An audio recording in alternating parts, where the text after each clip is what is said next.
السلام علیکم ورحمۃ اللہ وبرکاتہ۔ میرے دوستوں، امید رکھتا ہوں کہ آپ لوگ خیریت سے ہوں گے۔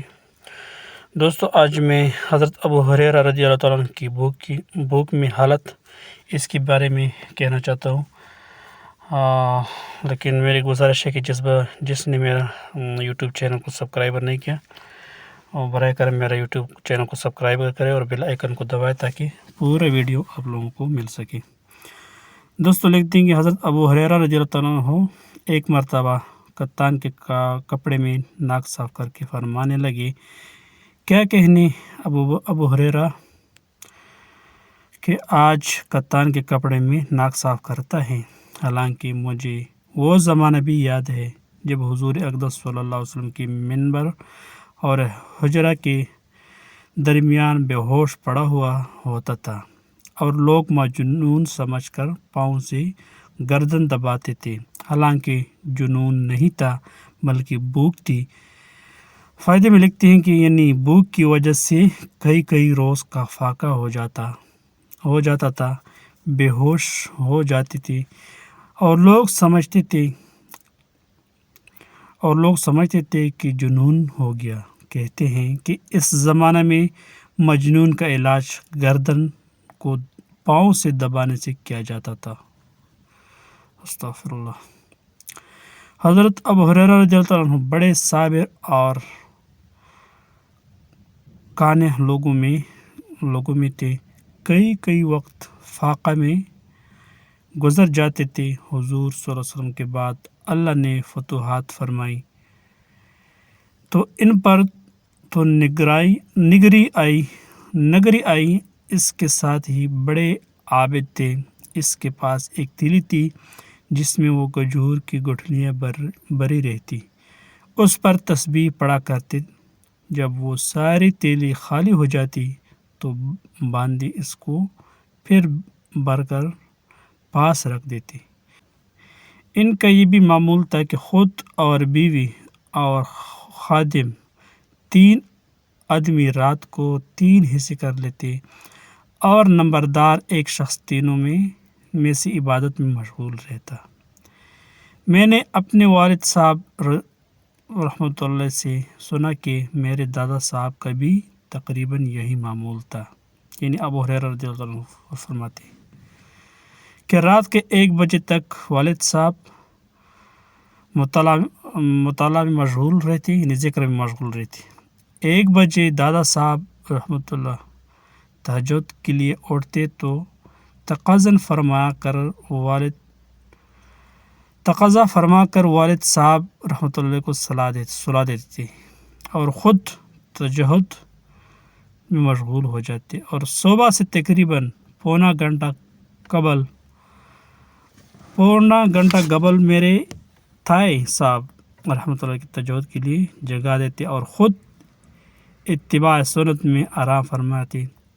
اللہم ارزقنی اتباع۔ اللہ اکبر۔ تو میرے دوستو، یہ تھی حضرت ابو ہریرہ رضی اللہ عنہ کی بھوک کی حالت۔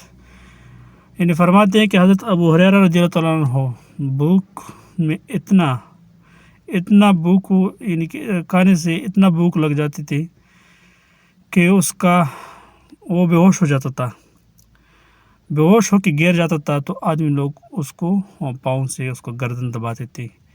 فرماتے کہ یعنی کہ آدمی لوگ کو سمجھتے کہ مجنون ہو گیا، تو فرماتے کہ اس وقت مجنون کا یہی علاج تھا کہ اس کا گردن پاؤں سے دباتے تھے، لیکن وہ جنون نہیں تھا، اس کو وہ بھوک کی حالت میں بے ہوش ہو کر گر جاتی تھی، یعنی کہ بھوک تھی اس کی۔